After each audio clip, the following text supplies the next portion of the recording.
Bangladesh will hold its first election since protests toppled its former Prime Minister next February, the country's interim leader said on the anniversary of Sheikh Hasina's overthrow.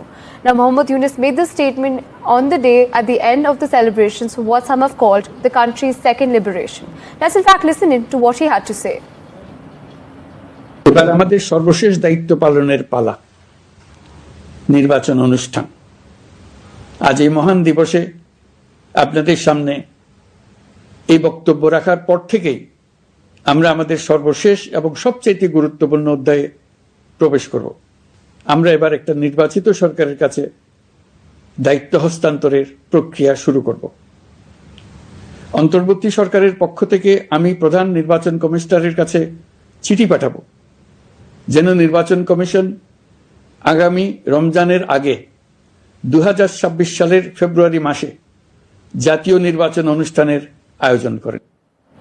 Well, we've our colleague Saurabh Gupta joining us on the telecast to bring us more on this story. You know, Saurabh, it's an extremely crucial update coming in from Bangladesh, of course. I mean, Mohammed Yunus has announced the national elections that were, of course, scheduled to be held in April. They've been preponed due to Ramzan. Now, walk us through what exactly is the politics in the region looking like?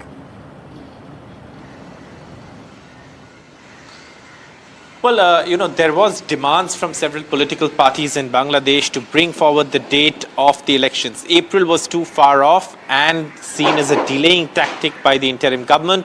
There were demands to hold it December, but February seems to be the consensus date as far as elections are concerned. Mohammed Yunus has said that the interim government is bringing the process of handing over power to an elected government with a mandate forward, and of course elections will be held in February and concluded before Ramzan.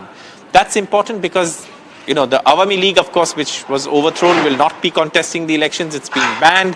The other parties seem okay with that date. Only the Jamaat was one force which did not want the elections that early. But otherwise everyone seems to be on board, and India will be watching the developments very closely to see who becomes the next Prime Minister of Bangladesh and how India can work with Bangladesh as they are our immediate neighbor, and the ties between the Yunus-led interim government and India have been particularly strained. So there is hope for improvement if perhaps the new government in Bangladesh takes charge and works on the India-Bangladesh bilateral relationship.